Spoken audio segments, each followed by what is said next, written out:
The amendment, Deputy Nolan, ensures that taxpayers' money will not be used to fund abortions except in situations of risk to the mother's life, and I certainly support it. And the rationale for this amendment is very clear, and is not, as deputies are trying to point out and hijack it and claim all other kinds of intentions. The amendment simply respects the choice and the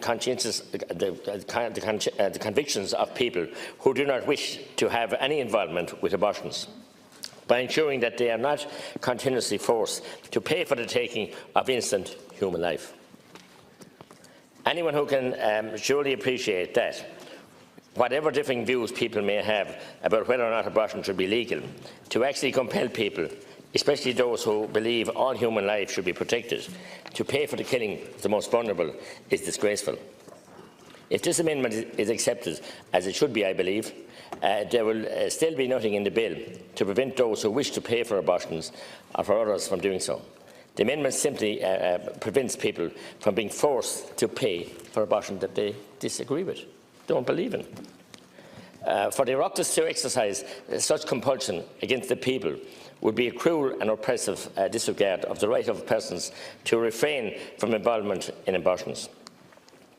The prospect is outrageous, and it is a mark of striking intolerance for the right of a person to, at the very least, stay out of the taking of human life.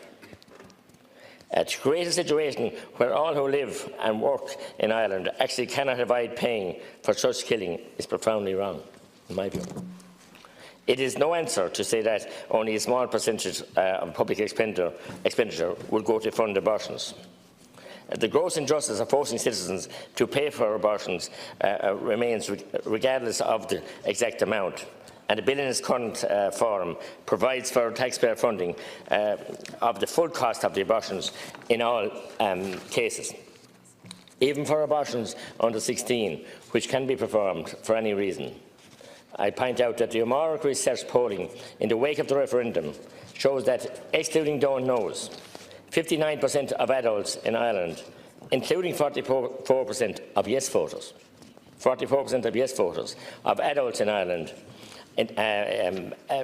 oppose taxpayers' funding for abortions. Of course, the referendum vote was for a change to the Constitution. Unless the naysayers here say, no, we don't accept it. Of course we accept. We're Democrats elected by the people for the time being. As I said, not a mandate for everything in this bill. It was to delete the age amendment, yes, and we were to legislate in here. And it's a shocking situation for people aren't allowed to put on amendments. We are allowed, thank you, Concola, and debate them here without being ridiculed for their views and representing those views here fairly and squarely.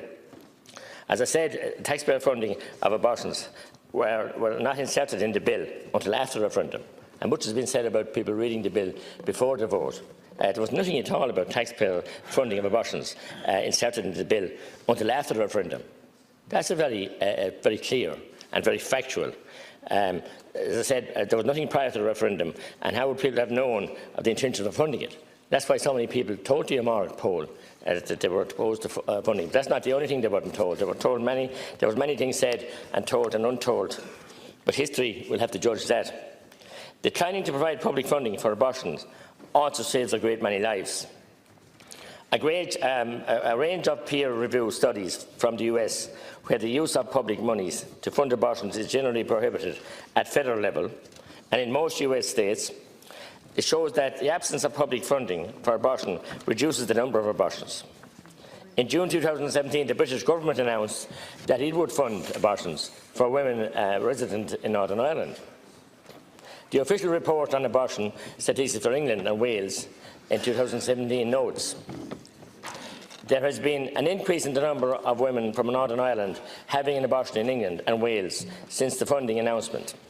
The volume in Q3 and Q4, figure 9b, 2017 increased by 46% and 62% respectively from the same quarters in 2017. If that's not evidence, what is?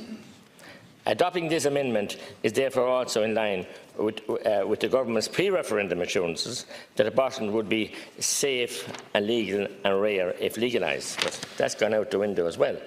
And I respect what Deputy Daly said about our right to put down amendments and others attacking the amendment. And I salute Deputy Nolan for being courageous and brave enough, a mother and a caring person, for putting forward this motion.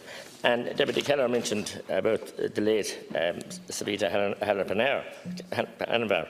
And certainly, and her name was used and misused. And we can't all account. We all got phone calls on different sides, and we must deal with that. But to bring it back in here again, it was used in the referendum campaign hugely, in spite of the fact that 3 reports commissioned by the state found that there was totally she died from medical neglect. You can shake your head all you like, Minister. And also, I would also mention about the fatal fetal abnormality. I travelled to Geneva with a number of women who had diagnosis of fatal fetal abnormality, and travelled to the United Nations in an effort. We had great success to get that horrible terminology disused. And the HSE, your HSE Minister, which you're so proud of, have, in the main, disbanded that terminology to life-limiting conditions, which is much more humane and much more respectful of the parents and their little unborn babies and born babies. I've met some of them. Some of them live for weeks, some days, some hours, some weeks, some months. One is 11 at the moment, living in County Cavan. I've met many of them who got the diagnosis of fatal fetal abnormality, that cruel diagnosis. They didn't get perinatal hospice or supports here. And we asked very hard, Minister, in the talks for government, for you to include, you weren't Minister of Health, to include perinatal hospice and the rolling out of that service. But it fell on deaf ears, like all the other deaf ears questions that we have for the health care, for care for women and their babies. It's not there. All of a sudden you have money, manna from heaven, to pay for everything. And you're going to pay the doctors actually more to carry out abortions than you are to keep people to deliver healthy babies. And you noted in your speech earlier, Minister, that you had met people from yes, I'm nearly finished. You met people from the equality and from gender people, different genders. And you refused to meet the doctors or the nurses.